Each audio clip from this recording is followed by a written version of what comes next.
नमस्कार. 7च्या बातमीपत्रात मी विजय कदम आपलं स्वागत करतो. सुरुवातीला एक नजर ठळक बातम्यांवर.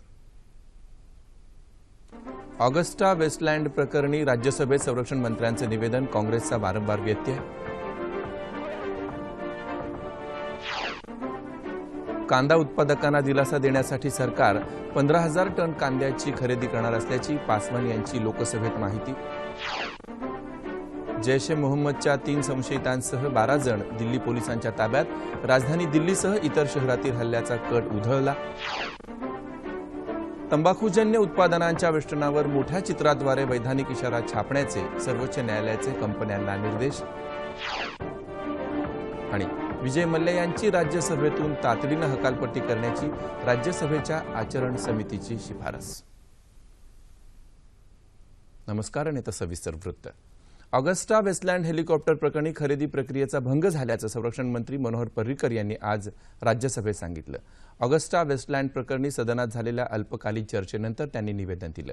या प्रकरणी झालेल्या भ्रष्टाचारातून कुणाला लाभ झाला हे देशाला समजलं पाहिजे असंही ते म्हणाले. तत्पूर्वी खरा दोषी शोधण्यात भाजपाला स्वारस्य नसल्याची टीका काँग्रेसच्या अभिषेक मनू सिंघवी यांनी केली. काँग्रेस नेत्यांना बदनाम करण्याचा प्रयत्न सरकार करत असल्याचा आरोपही त्यांनी केला. माजी पंतप्रधान मनमोहन सिंग यांनी या प्रकरणी आपली भूमिका स्पष्ट करावी अशी मागणी सुब्रमण्यम स्वामी यांनी केली. त्याआधी भाजपच्या भूपेंद्र यादव यांनी चर्चेला सुरुवात करताना हेलिकॉप्टर खरेदी प्रकरणी संयुक्त पुरोगामी आघाडी सरकारच्या भूमिकेबद्दल शंका व्यक्त केली.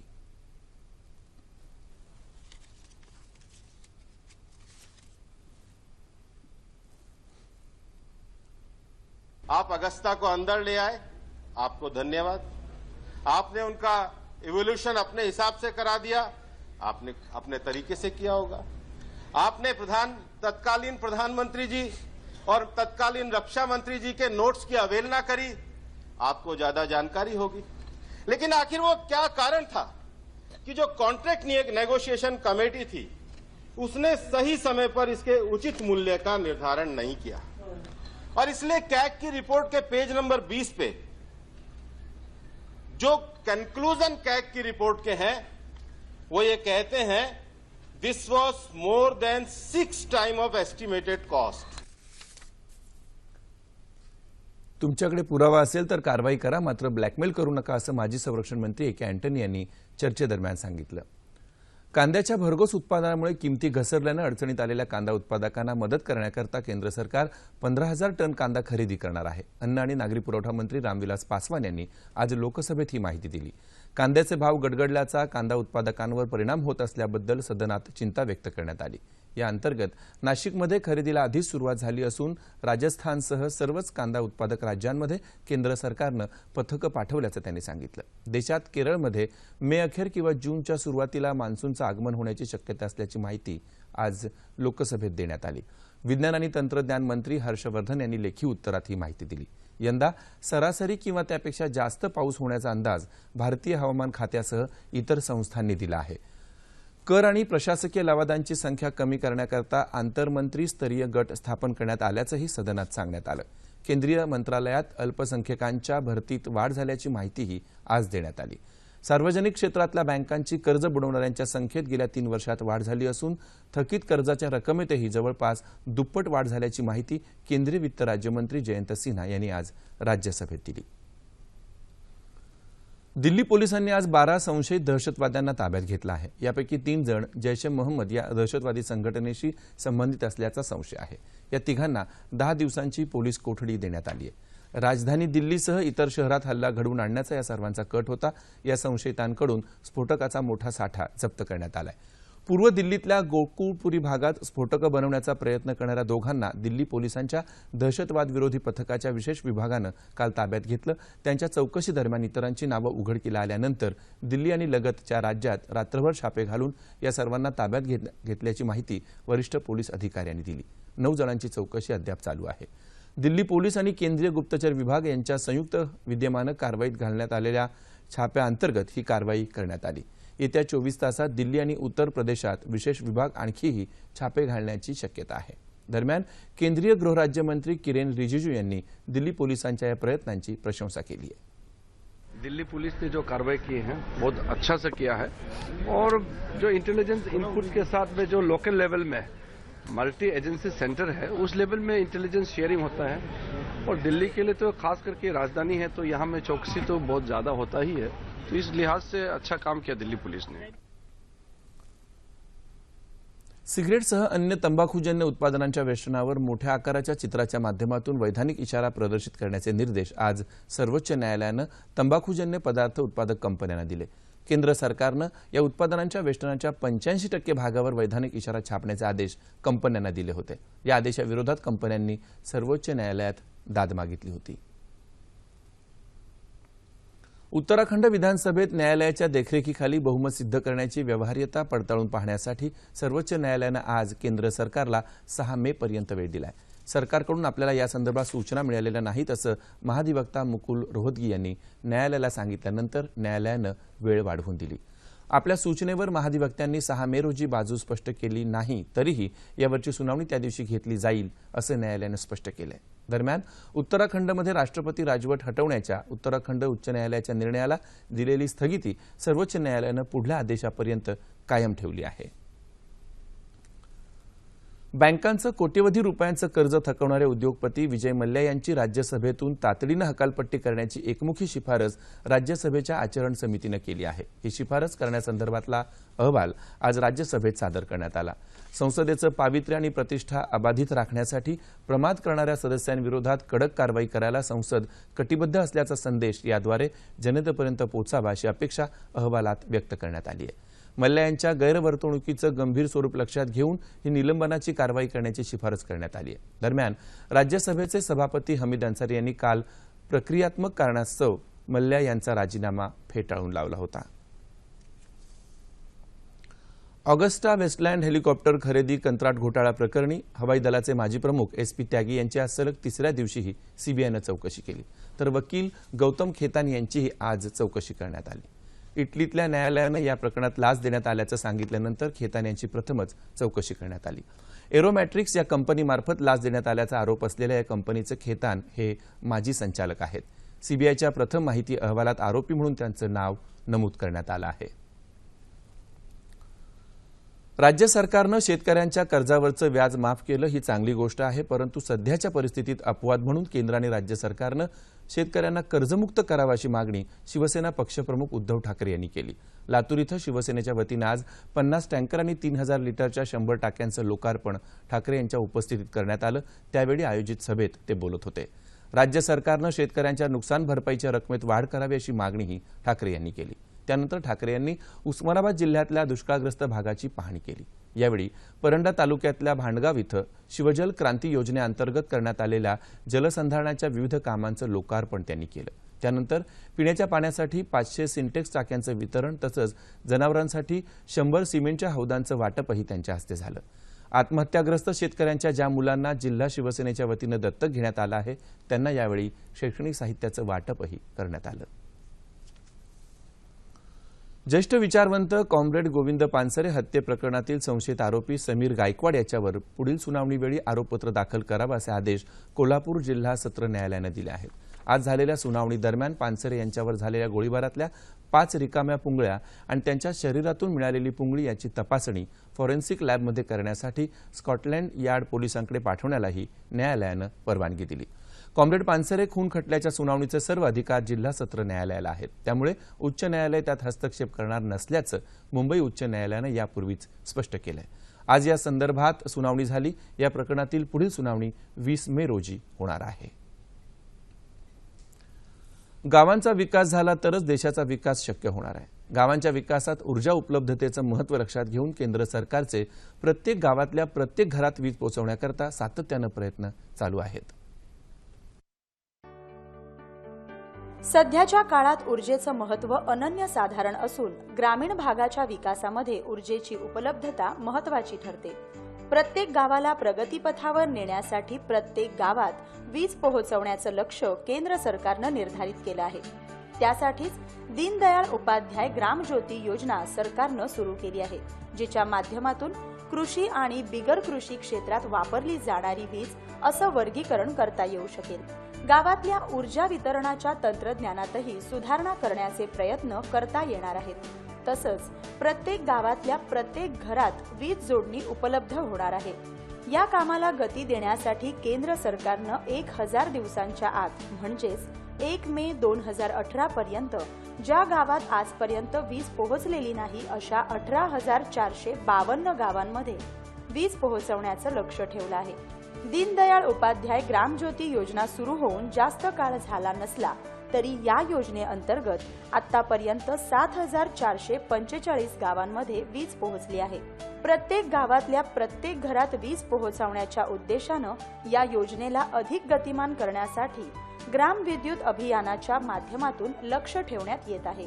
दीनदयाळ उपाध्याय ग्रामज्योती योजनेअंतर्गत ऊर्जा मंत्रालयानं 921 प्रकल्पांना मंजुरी दिली आहे. त्याद्वारे देशातल्या वीज नसलेल्या 1,21,225 गावांमध्ये वीज पोहोचू शकते. तसंच मोजक्याच भागात वीज पुरवठा उपलब्ध असणाऱ्या 5,92,779 गावांसाठी संपूर्ण विद्युतीकरणाचं काम करण्यात येत आहे. गावातल्या दारिद्र्य रेषेखालील 397.45 लाख कुटुंबांना मोफत वीज पुरवठा करण्यात येत आहे. घराघरात वीज पोहोचवण्यासाठी सरकारनं विजेच्या वितरणावर विशेष भर दिला आहे. यावर्षी वीज वाहिन्यांच्या जाळ्यामध्ये आतापर्यंतची सर्वाधिक वाढ झाली आहे. 2013-14 या वर्षात 16,743 सर्किट किलोमीटर लांबीच्या वीज वाहिन्या होत्या, तर 2015-16 मध्ये त्यात वाढ होऊन 28,114 सर्किट किलोमीटर लांबीच्या वीज वाहिन्यांचं जाळं निर्माण झालं. देशातला कोणताही गाव अंधारात राहू नये, तसंच प्रत्येक विद्यार्थ्याला शिक्षण मिळावं आणि त्याला तंत्रज्ञानाचे फायदे मिळावे यासाठी केंद्र सरकारचा हा प्रयत्न आहे. कारण गावांचा विकास झाला तरच देशाचा विकास शक्य होणार आहे.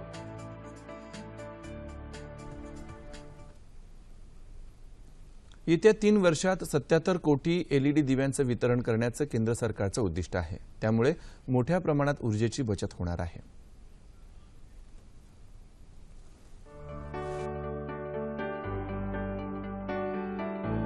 देशातली ऊर्जेची वाढती मागणी लक्षात घेता केंद्र सरकारनं उजाला योजना सुरू केली आहे. कमी किमतीचे आणि विजेची बचत करणाऱ्या एलईडी दिव्यांचा वापर या योजनेमध्ये केला जातोय. वीज वाचवा, देश वाचवा असा संदेश या निमित्त पंतप्रधानांनी दिला. विविध शहरांमध्ये एलईडी दिव्यांचा मुबलक साठा करून देशाच्या कानाकोपऱ्यामध्ये ऊर्जा संवर्धनाचा प्रयत्न या निमित्तानं सुरू झालाय. उजाला योजनेअंतर्गत आतापर्यंत 10 कोटीहून जास्त एलईडी दिव्यांचं वितरण करण्यात आलंय. त्यामुळे कोट्यवधी रुपयांची बचत होत असल्याचाही अंदाज आहे. पुढील 3 वर्षांमध्ये 77 कोटी एलईडी दिव्यांचं वितरण करण्याचं केंद्र सरकारचं उद्दिष्ट आहे. त्यामुळे वीज बिलामध्ये दरवर्षी तब्बल 5,194 कोटी रुपयांची बचत होईल. तसंच या पर्यावरण स्नेही दिव्यांमुळे पर्यावरणाची हानी टळेल आणि सुमारे 15 टन कार्बन वायूचं उत्सर्जन थांबवता येऊ शकेल असा अंदाज आहे. पंतप्रधान नरेंद्र मोदी यांनी जानेवारी 2015 मध्ये उजाला योजना सुरू केली. ज्या घरांमध्ये वीज पोहोचते त्या घरांमध्ये विजेची बचतही व्हावी या मागचा उद्देश आहे. 10 कोटी एलईडी दिव्यांचा वापर केल्यानं आतापर्यंत 1,298 कोटी युनिट ऊर्जेची बचत झाली आहे. पारंपरिक दिव्यांऐवजी केवळ एलईडी दिव्यांचा वापर केला तर 2,600 मेगावॅट एवढ्या ऊर्जेची बचत होऊ शकते. हे ध्यानात घेता पर्यावरण स्नेही एलईडी दिव्यांचा वापर अधिक व्हायची गरज आहे हे नक्की. केंद्र सरकारनं हाती घेतलेल्या make in India, startup India तसंच स्टँडअप इंडिया या उपक्रमांना चांगला प्रतिसाद मिळत असून त्यामुळे नव्या पेटंट, डिझाईन आणि ट्रेडमार्कसाठीच्या अर्जांमध्ये लक्षणीय वाढ झाली आहे, अशी माहिती पेटंट, डिझाईन आणि ट्रेडमार्क विभागाचे महानियंत्रक OP गुप्ता यांनी आज मुंबईत दिली. अखिल भारतीय उद्योग संघटनेनं आयोजित केलेल्या ब्रँड प्रोटेक्शन या विषयावरच्या चर्चासत्रात गुप्ता यांनी ही माहिती दिली. चालू वर्षात देशातल्या उद्योगांमध्ये ब्रँड आणि पेटंटविषयी अधिक जागरूकता निर्माण होण्याची गरज आहे, असंही ते म्हणाले. पेटंट, डिझाईन आणि ट्रेडमार्क या मेक इन इंडिया उपक्रमातल्या महत्त्वपूर्ण बाबी आहेत, असं उद्योग संघटनेचे अध्यक्ष विजय कलंत्री यांनी याप्रसंगी सांगितलं. भाजपा महिला आघाडीतर्फे कोल्हापूर इथं आज महिला मेळाव्याचं आयोजन करण्यात आलं होतं. महिलांमध्ये जागृती आणि आत्मविश्वास निर्माण करून त्यांना आत्मनिर्भर व्हायला चालना देणं हा मेळाव्याचा मुख्य उद्देश असल्याचं भाजपा महिला आघाडीच्या प्रदेशाध्यक्ष अॅडव्होकेट माधवी नाईक यांनी याप्रसंगी सांगितलं. या मेळाव्यात केंद्र शासनानं सुरू केलेल्या कौशल्य विकास आणि मुद्रा बँकिंग अशा विविध योजनांची माहिती देण्यात आली. भाजपमध्ये महिलांचं संघटन अधिक बळकट केलं जाईल असा विश्वास नाईक यांनी यावेळी व्यक्त केला. या मेळाव्यात भाजपच्या महिला बचत गट सदस्य तसंच महिला पदाधिकारी सहभागी झाल्या होत्या. रायगड जिल्ह्यातल्या कर्जत तालुक्यातल्या आदिवासी बांधवांना घरकुल योजनेच्या माध्यमातून आता पक्की घरं मिळणार आहेत. सरकारनं नुकतीच यासाठी मंजुरी दिली. तालुक्यातल्या गौरकामत या ग्रामपंचायतीतल्या वदप, दांडाखालची वाडी, दांडावरची वाडी आणि डोणेवाडीत 125 घरकुलं बांधली जाणार असून एका घरामागे 95,000 रुपयांचा निधी उपलब्ध करून देण्यात आला आहे. इंदिरा आवास घरकुल योजनेअंतर्गत 1993 साली इथल्या काही निवडक आदिवासी कुटुंबियांना पक्की घरं बांधून मिळाली होती. त्यानंतर आता या योजनेचा लाभ इथल्या आदिवासींना मिळत आहे. पुण्यातल्या खडकवासला धरणातून इंदापूर आणि दौंडसाठी आज 600 क्युसेक्स पाणी सोडण्यात आलं. दुष्काळाची तीव्र झळ सोसलेल्या या भागांना 1 टीएमसी पाणी देण्यात येणार आहे. त्याअंतर्गत पहिल्या टप्प्यात आज पाणी सोडण्यात आलं. उर्वरित पाणी टप्प्याटप्प्यानं सोडण्यात येणार आहे. पाणी सोडण्याच्या निर्णयाला मनसे कार्यकर्त्यांनी काल विरोध दर्शवल्याच्या पार्श्वभूमीवर चोख पोलीस बंदोबस्त ठेवण्यात आला होता. रत्नागिरी जिल्ह्यात इतर जिल्ह्यांच्या तुलनेत सर्वात जास्त पाऊस पडूनही जिल्ह्याला पाणी टंचाईची झळ बसू लागली आहे.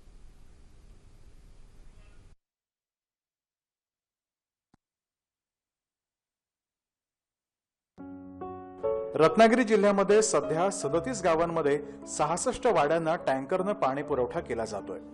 इतर जिल्ह्यांच्या तुलनेमध्ये इथं जास्त पाऊस झाला असला तरी गेल्या वर्षीच्या तुलनेमध्ये कमीच म्हणजे 31% कमी पाऊस रत्नागिरीत गेल्या वर्षी झाला. त्यावर उपाय म्हणून श्रमदानातून 5000 वनराई बंधारे बांधून पाणी अडवण्याचा आणि भूजल पातळी वाढवण्याचा प्रयत्न इथं केला गेला. मात्र डोंगर माथ्यावरच्या वाड्यांना आताही टंचाईची झळ जाणवते आहे. शासनाच्या कृषी विभागामार्फत जलसंधारण, मृदुसंधारणाच्या माध्यमातून, त्याचप्रमाणे जलयुक्त शिवार अभियानच्या माध्यमातून भूगर्भातल्या पाण्याची पातळी वाढवणं किंवा पाणी अडवणं, जिरवणं, मुरवणं ही प्रक्रिया देखील, ही कामं देखील या जलयुक्त शिवार अभियानामधली जी काही गतवर्षीची 47 गावं आहेत आणि त्याशिवाय चालू वर्षामध्ये आपण 27 गावामध्ये या कृषी विभागाच्या माध्यमातून जे वेगवेगळे आपलं पावसाचं पडणारं पाणी किंवा पुढे येणाऱ्या पावसामध्ये पाणी पडणारं जे पाणी आहे ते अडवण्यासाठी, जिरवण्यासाठी, मुरवण्यासाठी या गावामध्ये मोठ्या प्रमाणामध्ये जल आणि मृदुसंधारणाची कामं हाती घेण्यात येत आहे. जिल्ह्यामध्ये 35 छोटी मोठी धरणं आहेत. त्यात पाणी साठाही आहे. मात्र कालव्यांची कामं पुरी झाली नसल्यानं ते पाणी वापरता येत नाहीये. त्यामुळे पाणी टंचाईवर मात करण्यासाठी वितरण व्यवस्थेकडे लक्ष द्यावं अशी मागणी रत्नागिरीच्या ग्रामस्थांनी केली आहे.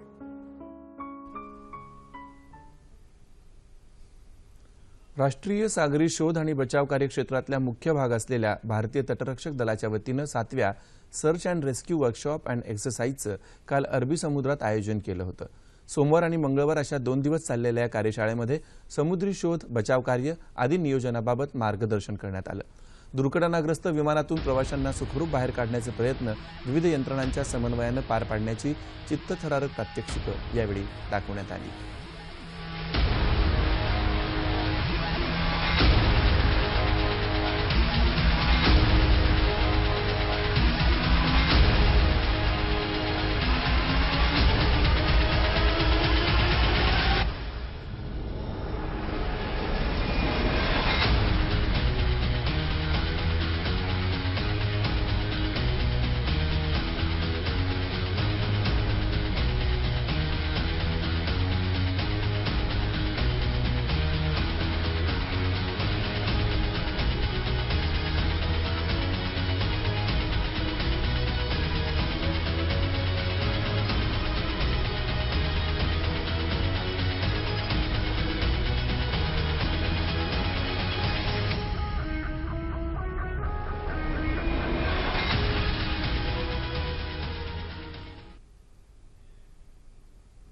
ब्राझीलला रिओ दी जेनेरो इथं येत्या 5 ऑगस्टपासून सुरू होणाऱ्या ऑलिम्पिक स्पर्धेची ज्योत यजमान देशात दाखल झाली आहे.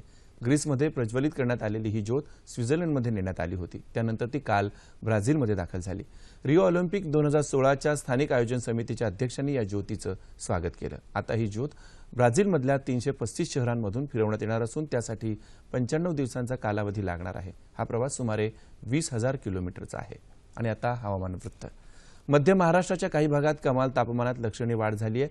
राज्यात परभणी इथं सर्वात जास्त 44.5 सेल्सिअस अंश तापमानाची नोंद झाली. येत्या 48 तासात मध्य महाराष्ट्र आणि मराठवाड्यात काही ठिकाणी तर विदर्भात तुरळक ठिकाणी पावसाची शक्यता हवामान खात्यानं वर्तवली आहे.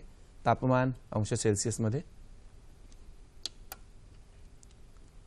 मुंबई कमाल 34, किमान 26 अंश सेल्सिअस, नागपूर 42 आणि 24, पुणे 39 आणि 20, औरंगाबाद 40 आणि 26, नाशिक 39 आणि 20, कोल्हापूर 38 आणि 24, रत्नागिरी 33 आणि 25, सोलापूर 43 आणि 28 आणि अमरावती कमाल 42, किमान 27 अंश सेल्सिअस. शेवटी पुन्हा एकदा ठळक बातम्या. ऑगस्टा वेस्टलँड प्रकरणी राज्यसभेत संरक्षण मंत्र्यांचं निवेदन, काँग्रेसचा वारंवार व्यत्यय.